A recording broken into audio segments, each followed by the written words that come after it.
Mind Your Subconscious is the podcast that provides you with techniques and knowledge about your subconscious mind, the part of your brain that lets you control your ego and create an extraordinary reality with your thoughts. We invite meditation, hypnosis, NLP, EFT, and other experts to help you master the most powerful part of your brain. Your host is Jennifer Schlüter, who quit her job as managing editor of 22 newspapers to travel the world and work online just after one hypnosis session. A nomad ever since 2016, Jennifer is now a certified hypnotist and helps people transform their dreams into reality. Hi, and welcome to this week's episode of Mind Your Subconscious. Today we have Lily with us. Lily is a dating and relationship coach, and she's going to tell us how we can use our subconscious mind to date better and to find relationships, and how we can work with our subconscious mind to overcome what is keeping us from entering great and amazing relationships. So let's get this started and welcome Lily. Hey guys, today we're here with Lily. And Lily, please just go ahead and introduce yourself. Hi guys, my name's Lily. I'm a relationship and dating coach. I run a company called Phoenix and also work for a company as a dating coach, which is a dating agency in London called Old Style Dating. Okay, great. And how do you help people? What do you do with the subconscious mind? How do you help people there? Oh wow, that's a big question. Lots. So the subconscious mind, it's amazing because one thing that it does do is it protects us. So if we have been hurt in the past, the first thing our subconscious does is it will flag little warning signs to say, be careful, step back, this hurt last time. And what this does is it stops people opening themselves up to love again. So I tend to work with people to have a look at what pains their subconscious are currently holding on to release those so they can be more open to love. And also, when we start looking down the manifesting route, it helps us to manifest our partner as well. So if we've got any subconscious blocks there, we can't manifest our perfect partner. And this is where a lot of people tend to go wrong. Okay, so tell us a few tips maybe how you can manifest your perfect partner. Like, how does that work and how does our subconscious play a role into this? Yeah, okay. So the thing is with the subconscious is the way we are programmed. Manifesting is all about feeling into that energy of it's already happened, we're grateful for it. But if we've got something niggling in the background going, well, you'll never get that, or I'm not good enough, or I don't know, or if you've got a story about partners and they're all unavailable or they're no good, or you just attract the wrong ones all the time, then you're not going to be fully aligned to what you actually want. So you're automatically blocking yourself. And this is where the subconscious blocks are in place. So the first thing is that to actually look at what's coming up. If you are noticing that you have this inner voice where it's saying you're no good, or you'll never attract the right one, or you're too afraid to go out and love again, the best thing is actually to write those things down or notice them. And then actually start to question those beliefs. Are those beliefs actually true? And which is absolutely great for reprogramming. It's nice and simple, and a lot of people can start to do that at home because the thing with the subconscious is you just need to be aware of it and need to question it and challenge it, because a lot of time we tend to take on what the subconscious is telling us as fact, and we never deviate it from that. Those beliefs or those values. So awareness and question, super important. Absolutely. That's why I'm actually doing this podcast, because really, the subconscious mind is 95% of our brain. And like you said, we usually never question. And that comes into every single area of our life. So it really does play a big role in love, when it comes to love and when it comes to attracting love to us. So how would you manifest a partner then with your subconscious mind? The subconscious mind. So yeah, obviously remove all those blocks, remove those limitations. Then this is where we need the absolute clarity. Okay, like serious clarity. So to start off with, I actually speak to my clients and say, right, what are the values that you would love in a partner? Okay, do you want them to be honest, loyal, loving? I usually get them to write out at least 20 of these values because they're super important. You want someone with the values. Forget the looks, the attraction first, because the values are going to be the things that are always going to stay. Okay, so that's super important. And then once you've actually gone through those values, have a look at how many of those values you can actually apply to yourself.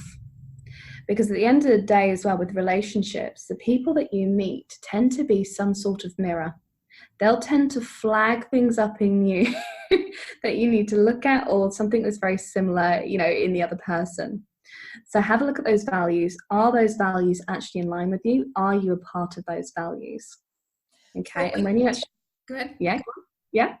So when you write down the list, right, with the values and with everything else, do you recommend people to write, I want XYZ, or do you recommend people to write, I don't want XYZ, or both?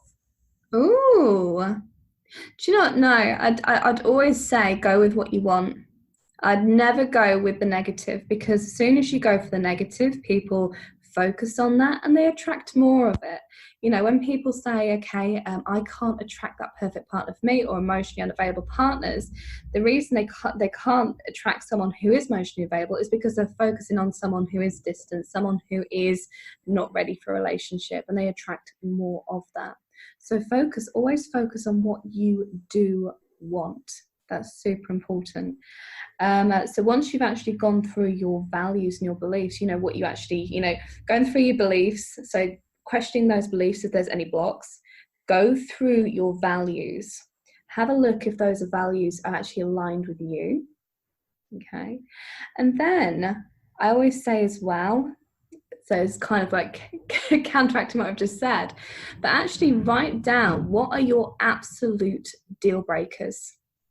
So 3 absolute deal breakers. And the reason I say to write these down is not because we're going to focus on them, but because what people don't realize, when relationships actually break down, it's usually something to do with the deal breakers that people have, which they recognize at the very beginning, but tend to go along with the relationship anyway. So what are some of these deal breakers that you've noticed with your clients?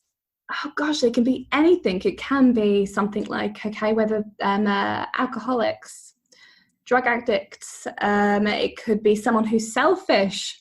So as soon as we start, and these behaviors are so apparent and you can recognize them straight away. So if you're seeing these straight away in a partner, a lot of people tend to just go ahead with it anyway and expect it to change.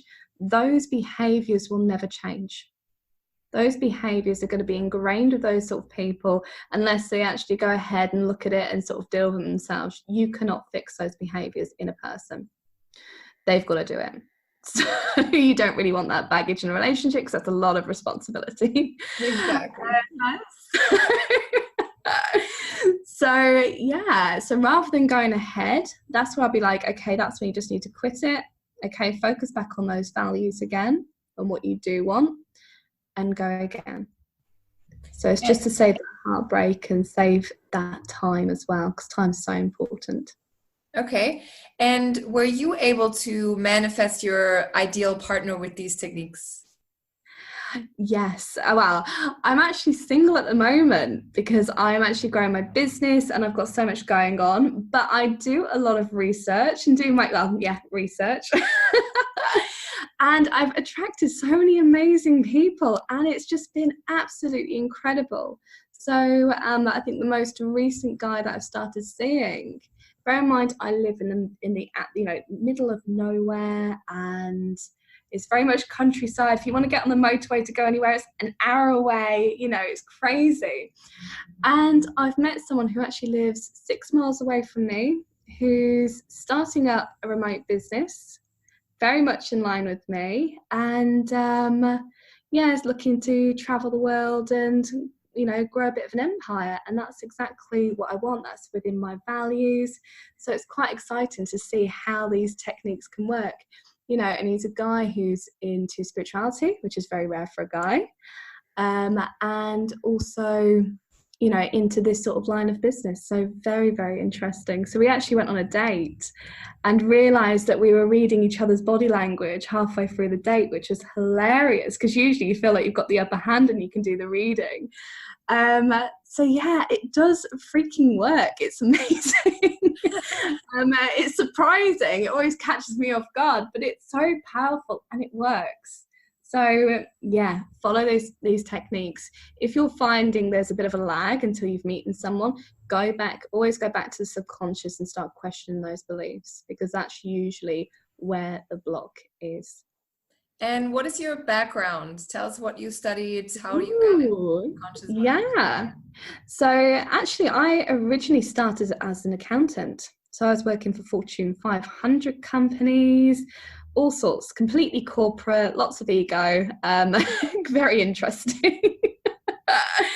And gosh, I had a bit of a life-changing moment. I went through a breakup. I moved house. I moved cities. Everything, moved jobs. So everything changed. I knew that I kind of wanted to make this better life. I knew it was out there, but I didn't know what that looked like. And lo and behold, I started chatting to a friend of mine who I hadn't really connected with in years. And he started talking to me about something called NLP, and went through an addictions model where you can literally remove addictions within 5-10 minutes. And I thought it was a bit of a joke. I didn't really understand it. I didn't believe in hypnotherapy, anything like that. Sorry to interrupt, but can you tell us about this addiction model for people who aren't familiar with NLP? Right. Okay. So literally, you can lift any sort of addiction. So with this model.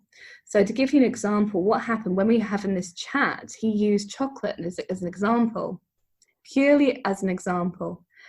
And chocolate was something I eat absolutely I used to eat every blinking day. I could not go out, go for a day without eating like one chocolate bar. And I remember going to work the next day, getting my lunch when I'd usually get a chocolate bar, and I couldn't touch it. I couldn't eat it. People who knew me, because it was my birthday a few weeks after when he went through his addictions model, all brought me chocolate. Boxes of chocolate. I had a stash of it and I couldn't eat it. And the worst thing was, because I had an emotional attachment to this chocolate, even though I couldn't eat it, I couldn't get rid of it either. So I had this like chocolate shrine. Oh my God. And it totally warped me. So I decided to go and explore NLP from that, coaching, hypnotherapy, and I became all qualified within 9 months. And also studying accountancy alongside that as well, and having an operation. So it's this rabbit hole was just amazing. I just wanted more information, just kept on learning. And started to create a business out of it, because I started to see the changes within me, the changes within my relationships around me, and also starting to recognize actually the toxic patterns within previous relationships, why they were coming out, what my intentions were or what I needed, and also what my partners needed and what their intentions were as well. So it was very interesting to get Give us an example, please, if you don't mind. Oh my goodness. Yes. Okay. So it was quite funny. So when my partner and I split up, so he went through such a crazy bit of turmoil.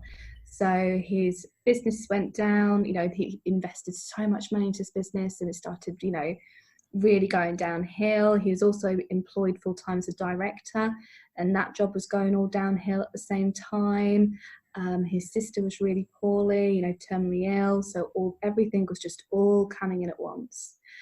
And the sad thing was, because he started going really downhill, he needed significance, and I was going through so much stuff myself that I couldn't give him the attention he needed.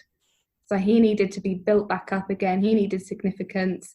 He needed to find that within himself, but couldn't. So he decided to cut and run and move to Australia. So, but that's basically because he was looking for that need elsewhere. He needed a fresh break where someone hadn't seen the weaknesses. Someone hadn't seen that vulnerability because he couldn't deal with it. So this is when you can really start to understand the emotional workings of people, what they need and how they are built and how they are programmed. Okay, and was it a pattern of yours that you had found these, like, I don't know if they were unavailable? Definitely, you know? Definitely. So, okay, so to give you an example of this one, like I said, going back to we are mirrors. We are absolute mirrors. So he needed significance. I also needed significance too. So I went into that relationship because he made me feel good. He made me feel good about me because I couldn't do that for myself. And that's the same with him. He needed significance, but he couldn't find that with himself as well. So we built each other up. But it's such a toxic pattern to fall into because you've got codependency. You've also got things like the toxic drama triangle. So I don't know if you've ever heard of that. So yeah, which is just no good.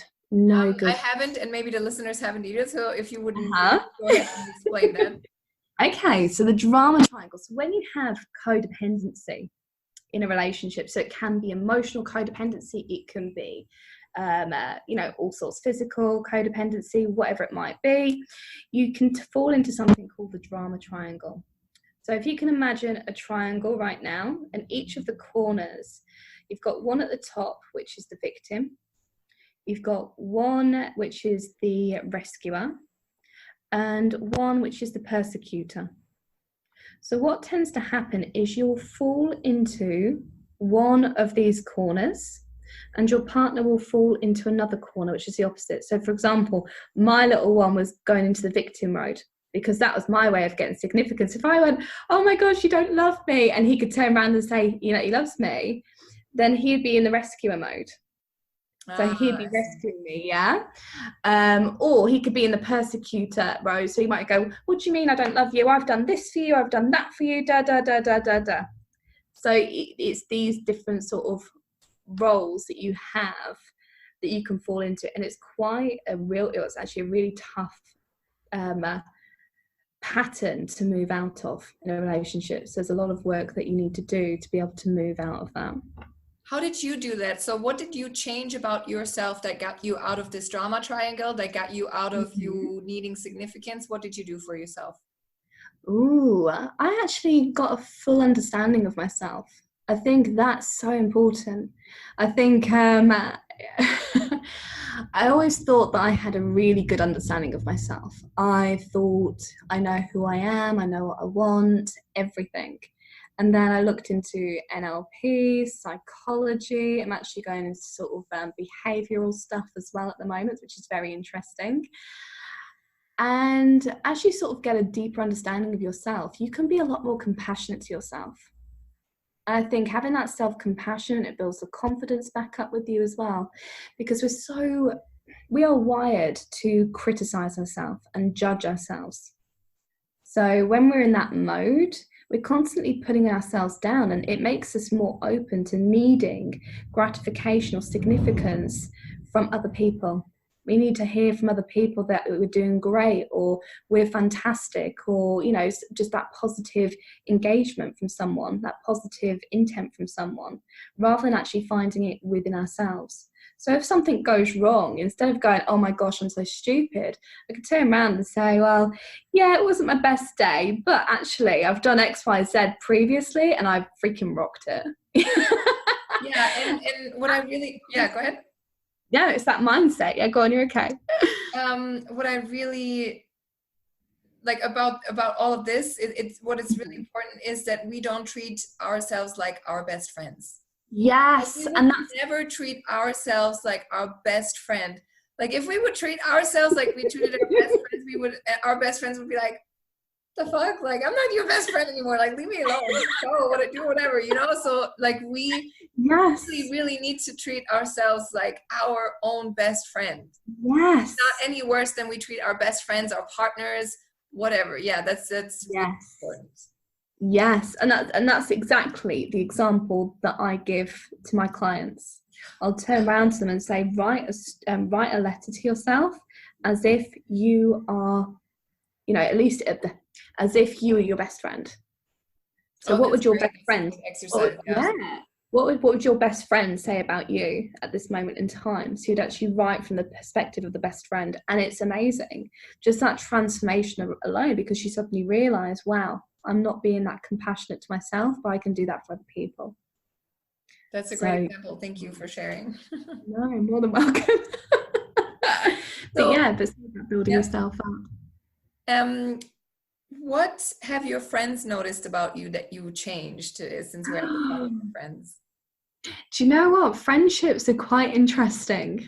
Very interesting, because as soon as you go on this journey, oh my gosh. There's no turning back. It's like taking the Matrix, you know, red pill and blue pill. But the big thing is you suddenly start to see people in a completely different way. And your social circles do change. They do. I mean, I've got a best friend who's absolutely amazing, bless her, but I've noticed that we're completely different now. And the best thing is, though, I've met so many new people on this journey who are so in line with me, understand me, and I don't think I've ever felt so understood and so connected with people around me. And that's just been so fulfilling and enlightening. It's been interesting at the same time, but it's incredible that people that you end up meeting on this journey. And since you're always saying, you know, like you keep saying we're mirrors of each other, that's probably also because you understand yourself a lot better. That's when you start noticing, like, oh, you know, everything's fine. Yeah, but even in terms of connection, you can only connect to someone as deeply as you are connected to yourself, and they are connected to themselves as well. So if you haven't got that connection to yourself, you can't fully understand yourself. How can you possibly connect and understand someone else? Or how can you understand or connect to someone who doesn't fully understand themselves or connect with themselves? Exactly. And that also, of course, that goes into how can you love somebody else if you don't even love yourself? Yes, and I think it's important in your work probably too. Like you have to teach people first to love themselves before they love exactly. You know, like I said, I think love as well it's to do with that connection. It's to do with that understanding. It's to do with that compassion. Because if you haven't got that for yourself, how can you possibly give that to other people? Exactly. And it's quite funny because people who struggle with criticizing themselves or not giving themselves that self-love, you'll actually notice it's because they tend to judge other people. And that's quite an interesting, the way you see that, where rather than actually understanding them and connecting with them and feeling the pain and understanding them from an empathetic level, they're doing the judging, which then they automatically think, because they're judging other people, that they must judge themselves in the same way. It's all this thing about we are one, which is which is so true, because we treat, you know, we have that outlook on people as the same outlook as we have on ourselves. Yeah. So tell us how you have helped your clients so far. Have they found love? What has happened? Last time I checked, it was 75, around about 76% of my clients have found love within 3 months of working together. Oh wow, that's absolutely amazing. It's just beautiful, because I know that a lot of people who come to me who just feel like they've completely given up. They've said, like, look, it's not happening for me, this is my last chance, this is my last resort, and then after this that's it, I'm done. And it's like, whoa, to feel that scared. I think that's what it boils down to. It boils down to fear that you're not good enough, or fear that you can't find the one, or or fear that you will find the one and they'll go. It's constantly looking for it's sad. It's such a, but then seeing them moving on to this, a relationship where they're fully connected and they're going, oh my gosh, I totally understand it now. I totally get it. This feels completely different. It's quite funny because a few of my clients who've gone into new relationships, when straight after, they've messaged me and go, oh my God, this is completely different. This is like a little bit out of my comfort zone, but it's great. That's the next thing, the comfort zone. Your ideal relationship is probably outside of your comfort zone because you were never used to somebody treating you that greatly or whatever, Yes, exactly. And the funny thing is the reason it's outside your comfort zone is because it's a pattern or it's a routine that you are not used to anymore. Yeah.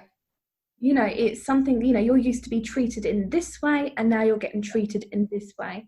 You're used to doing all the pining and now you don't even have to do that anymore. And that's your subconscious having these memories. I'm just explaining it for people who are not that familiar, but that's your subconscious going oh, I was never treated that way. And this is weird. My brain doesn't know what to do with this. But it's almost subconscious wise, our subconscious is wired for routine. So it's almost like saying, right, that toothbrush when you brush your teeth in the morning, I want you to use your other hand. And you're going, whoa, I can't do this. This feels weird. I feel a bit clumsy. This is totally wrong. And this is exactly what it's like, going into a new relationship. You've got that connection, it's perfect, it's right, but it's going to feel a little bit clumsy to begin with. But it's perfect. It's right. As soon as you get the hang of it and as soon as you appreciate it, and it's just brilliant. Absolutely. So what's your advice for that? Because I know there's a lot of people panicking when they enter new relationships and they think oh my God, everything is great and amazing. Is this right? Is this right? Whatever. What's your advice for somebody who was used to something else maybe in the past? Yeah. Okay. The first number one bit of advice that I'd give is go back to self-love. Because if you are feeling like a fish out of water, or you're feeling a little bit afraid, or just out of that routine, the first thing you need to do is just give yourself that self-love. Because if in that moment it's almost like going into the critic, it's so easy to bounce into that mode. Because things feel different, things feel a bit clumsy. The first thing you need to do is give yourself that self-compassion and enjoy it, and also be bloody present. Because I think the biggest thing that the biggest mistake that most people make when they go into a relationship is they're going, right, so we're going to get married in 3 years, we're going to have kids, we're going to do this, we're going to do that. And it's no, guys, you can't enjoy that right now. You can't enjoy the future. You need to be within that present moment. And if you're happy in that relationship now, carry on with it. Great. Brilliant. Don't get me wrong, it's nice to have goals and stuff, but as soon as you start putting that pressure on that relationship, you're putting pressure on yourself. And it's also, when we look at the ego, it's the ego saying, well, this is my next milestone. This is what I need to do. This is my trophy. And relationships aren't like that. True relationships of connection do not have the ego attached. You can't have connection and ego. So that's super important. So self-love is definitely the number one starting point. Okay. And I rambled. No, it's all good. It's all good. That's what we're here for. You rambling. We want your advice. I went on a tangent, but it's great. Very passionate. So do you believe in the concept of soulmates or twin flames? Yes. All of it. There's different types. For everybody who's not familiar with that, please go ahead and oh my goodness, explain. The funny thing is when you look at the internet, there's so many different descriptions of what these are, and people tend to get bogged down in the detail of what they are. And they get a bit obsessive with it. And I think that the best thing to do, if you're looking stuff up, stop, bring it back to you. But soulmates, soul connections, twin flames, these are energies that have just been brought to you at the particular time when you need them. Okay, they are there to put the mirror up. They're there to connect with you. They're there to share their energy with you, and it's for a reason.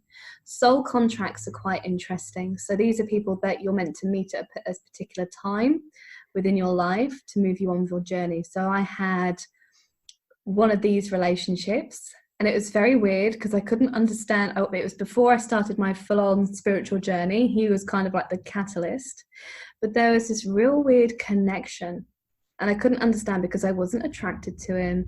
There was nothing like that. There wasn't sort of a relationship vibe about him, but I got confused because the connection was so strong.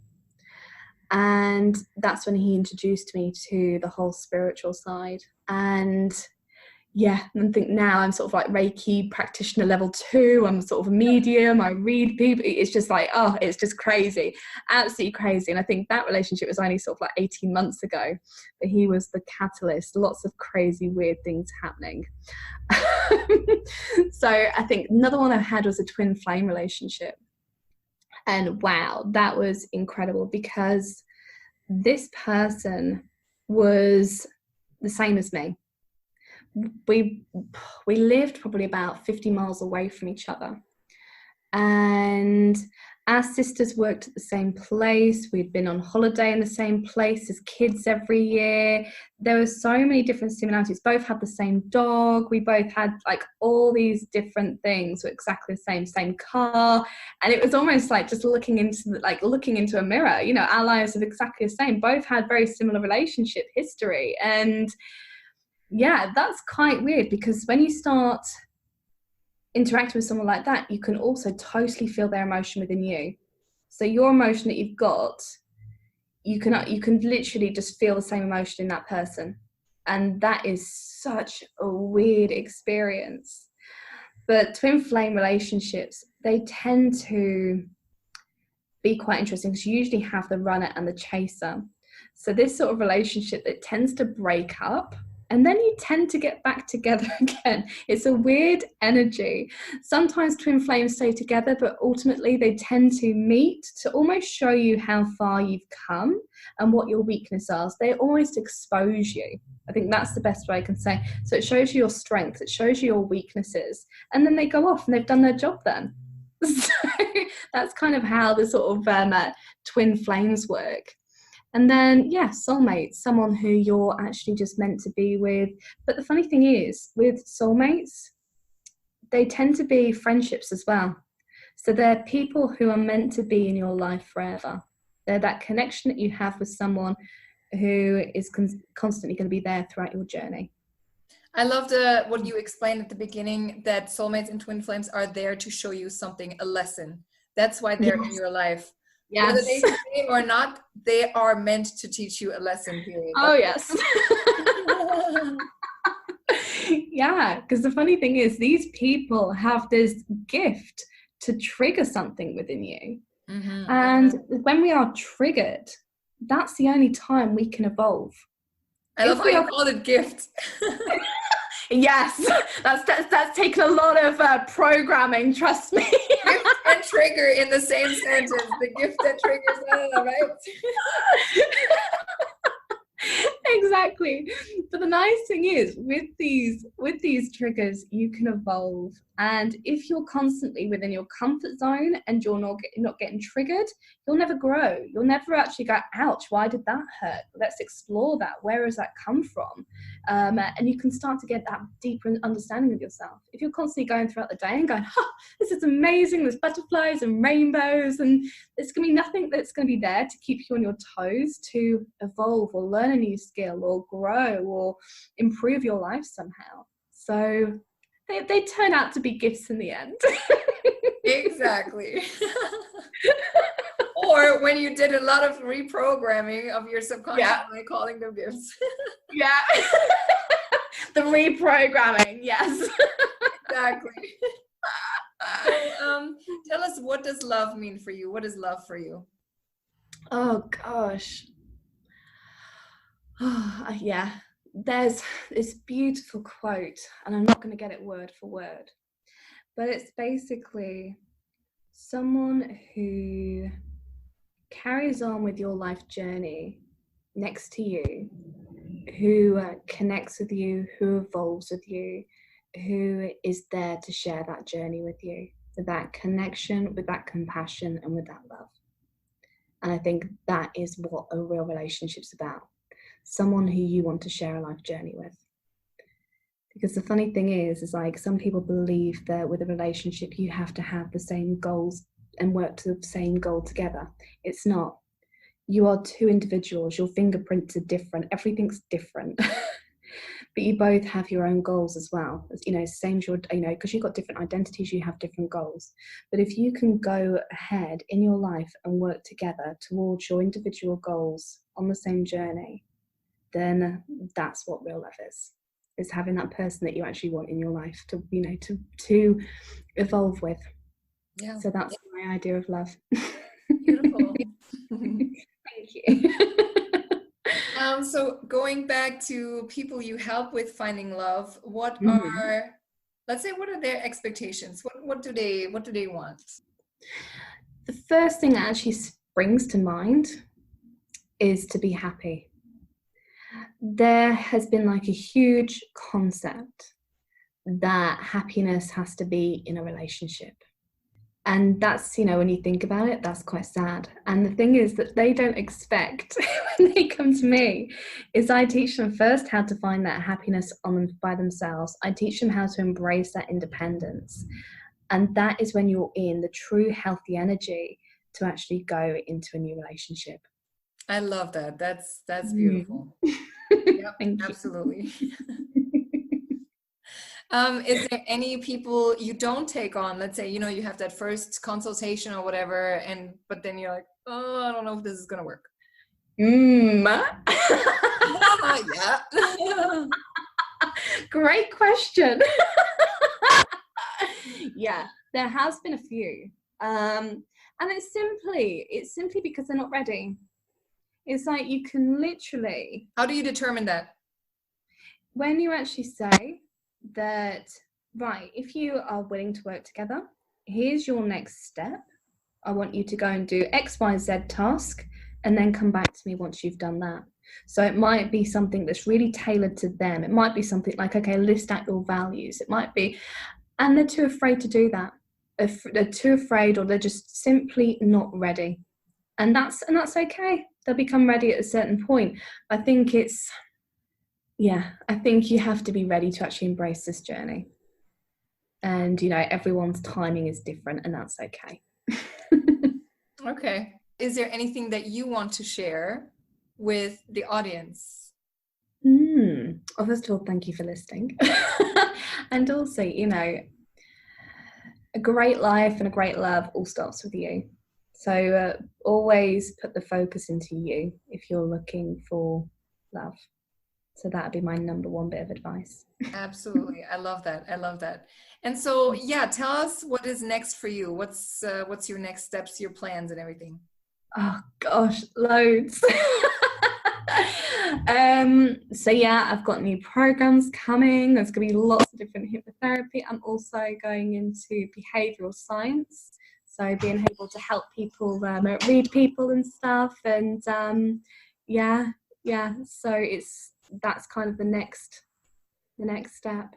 Okay, and how can our audience find you? Where can they find you? Yeah, they can find me online at www.phoenixnewlifeacademy.co.uk, or I've also got a Facebook page as well, which is Phoenix Relationships and Dating. Okay, great. Then we will link to both of them. And thank you so much for being here. Thank you so much for sharing your wisdom and advice and love with us. No, thank you for inviting me. It's been absolutely brilliant. So thank you. Love this episode of Mind Your Subconscious? Subscribe, rate, and leave a review on whichever platform you're listening. It's very much appreciated. Thank you so much. Catch our next episode every Monday.